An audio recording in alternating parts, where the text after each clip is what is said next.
नमस्कार, जोहार द भारत मित्र देख रहे हैं आप। मेरा नाम अभिषेक भारती। और दुनिया में तरह तरह के प्रेशर होते हैं, लेकिन जो प्रेशर हम आपको बताने जा रहे हैं वो अलग तरह का प्रेशर है। अरे नहीं नहीं, आपका वाला प्रेशर अलग होता है, ये वाला प्रेशर अलग है। असल में आज से 3 दिन 4 दिन पहले तक आपने देखा कि कांग्रेस के 5 विधायक दिल्ली पहुंचे हुए थे।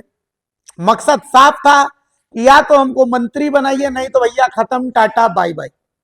आज से 1 महीने पहले हेमंत सोरेन जब दिल्ली में थे तो सवाल यह था कि हेमंत सोरेन कहां है। तो उस वक्त हमने कहा था, सब जगह खबर यह चल रही थी कि भाई हेमंत सोरेन बीजेपी के साथ मिल करके सरकार बनाएंगे। हमने बोला ना, ऐसा तो कुछ नहीं होगा। हमने आपको उस समय बताया था कि हेमंत सोरेन प्लान बी पर काम कर रहे हैं।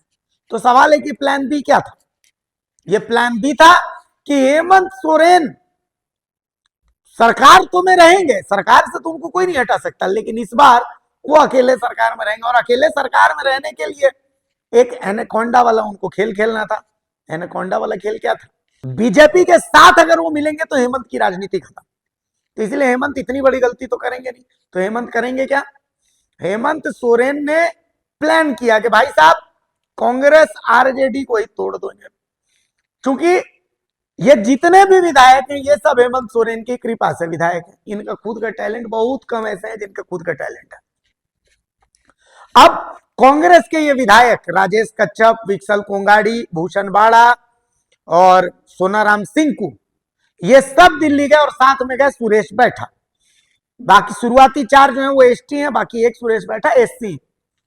एसटी कोटे से मंत्री अगर ये बनेंगे भी तो शिल्पी नेहा तिर्की को हटा करके बनेंगे। तो यानी ये शिल्पी नेहा तिर्की वाले पद के लिए गए, और जो दूसरे गए सुरेश बैठा, ये राधा कृष्ण किशोर वाले पद के लिए गए, पीछे पीछे चल लिए। अब इरफान अंसारी के लिए वहां पर राजनीति मजबूत कर दी। खैर ये सब बात की बातें, ये सब तो आप देख ही चुके हैं। अब मैं ये बताने जा रहा हूं कि सबसे खतरनाक प्रेशर पॉलिटिक्स जिसने की, जो सबसे पका हुआ नेता है, उस नेता का नाम है रामेश्वर उरांव। असल में शनिवार को राष्ट्रीय स्वयंसेवक संघ के सरसंघचालक मोहन भागवत रांची पहुंचे हुए थे। रांची के कार्निवल बैंकेट में उनका कार्यक्रम था। जनजातीय समाज से जुड़ा यह कार्यक्रम था। और इस कार्यक्रम में एक चेहरे ने सबको आश्चर्यचकित तो नहीं कर दिया, लेकिन एक राजनीतिक प्रेशरबाजी की तस्वीर साझा कर दी। वो चेहरा था निशा उरांव सिंघमार। निशा उरांव सिंघमार रामेश्वर उरांव की बेटी हैं, आईएएस ऑफिसर हैं। पेशा का जो पेशा नियमावली तैयार हुई, इस पेशा नियमावली में उनकी बहुत बड़ी भूमिका थी। लेकिन निशा उरांव सिंघमार वही है जो राजभवन भी पहुंची थी इस आरोप के साथ कि भाई पेशा नियमावली में रूढ़िवादिता का ख्याल नहीं रखा गया, रूढ़िवादिता को हटा दिया गया, ग्राम सभा को कमजोर किया गया। ग्लैडसन डुंगडुंग पिछले कुछ दिनों से लगातार निशा उरांव सिंघमार पर निशाना भी साध रहे हैं।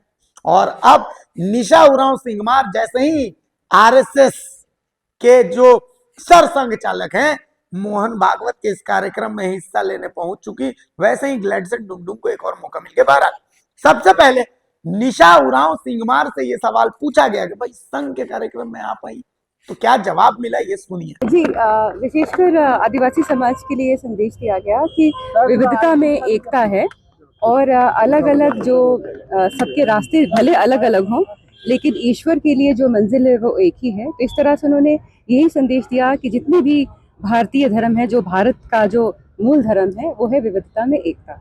और इसी संदेश में हम आगे बढ़ने का हमें ये उन्होंने मोटिवेशन दिया। इसके लिए वो अपने जो संघ के कार्यकर्ता है उन सबको उन्होंने प्रेरणा दी और उनको एक डायरेक्शन, मार्गदर्शन दिया कि किस तरह से नियमित उन्हें आपस में मिलके और समाज के साथ मिलके एक एक मुद्दों को, उनका समस्या का समाधान नहीं। आज जो पूजनीय, परम पूजनीय भागवत जी हैं, उनके द्वारा विशेष अलग अलग बिंदु पे अलग से कोई विशेष चर्चा नहीं हुई। उन्होंने पूरा जो एक निचोड़ बताया कि किस तरह से समाज में अलग अलग जो समस्या है उसको किस तरह से एक एक करके हमें एक साथ मिलकर, आए थे कार्यकर्ता और सभी लोग जो गेस्ट आए थे, अतिथि आए थे, मेरे जैसे भी बहुत सारे बाहर के भी अतिथि आए थे। तो उन लोगों ने अलग अलग विषयों पर संज्ञान में उनको दिया और उन विषयों पे अलग से चर्चा हुई। और बाद में अंत में जो समापन जो था उसमें किसी एक बिंदु पे ना बात करते हुए सभी का एक निचोड़ जो थे मोहन भागवत सर को दिया गया।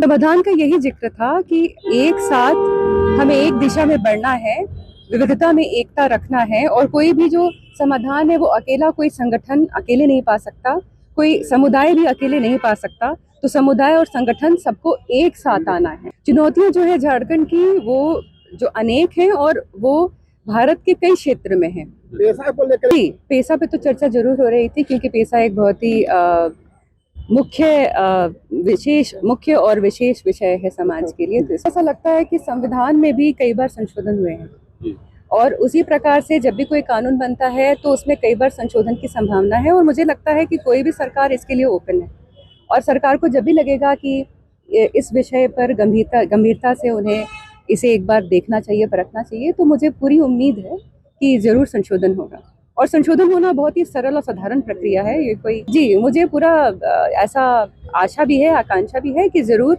इस पर ध्यान दिया जाएगा और संशोधन किया जाएगा। सुन लिया आपने। तो कुल मिलाकर के रामेश्वर उरांव लोहरदगा संसदीय क्षेत्र के लिए अपना प्लान भी तैयार कर चुके हैं, और वो प्लान भी निशा उरांव सिंघमार के रूप में है। देखिए, निशा उरांव सिंघमार भले ही आईएएस है, लेकिन बीजेपी के लिए वो प्राणवायु का काम कर सकती हैं, और ये बात सब कोई जानती, खास करके बीजेपी आला कमान जानता है। पेशा नियमावली को लेकर के निशा उरांव सिंघमार की जो भूमिका थी और अब जो भूमिका है, उस भूमिका को भी सब लोग देख रहे हैं। ग्लैडसन डुंगडुंग जैसे कई ऐसे जो आदिवासी थिंक टैंक्स हैं, जो हमेशा से निशा उरांव सिंघमार को आरएसएस का एक पपेट हमेशा से बताते हैं। और मोहन भागवत के इस कार्यक्रम में जैसे ही निशा उरांव सिंघमार ने हिस्सा ले लिया, कांग्रेस आला कमान को मैसेज चला गया कि भाई साहब, रामेश्वर उरांव भी खुश नहीं है, रामेश्वर उरांव भी नाराज है। बस उनका विरोध राजेश कच्छप, विक्सल कोंगाड़ी, भूषण बाड़ा, सोनाराम सिंकू की तरह वो दिल्ली दरबार नहीं है।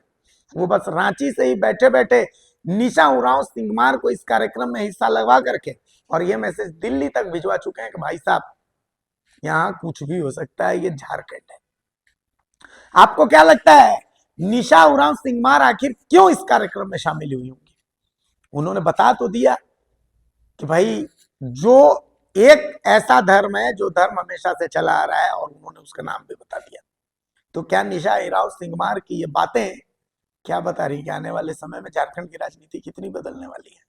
क्या लगता है आपको? बताइएगा जरूर हमें कमेंट्स में।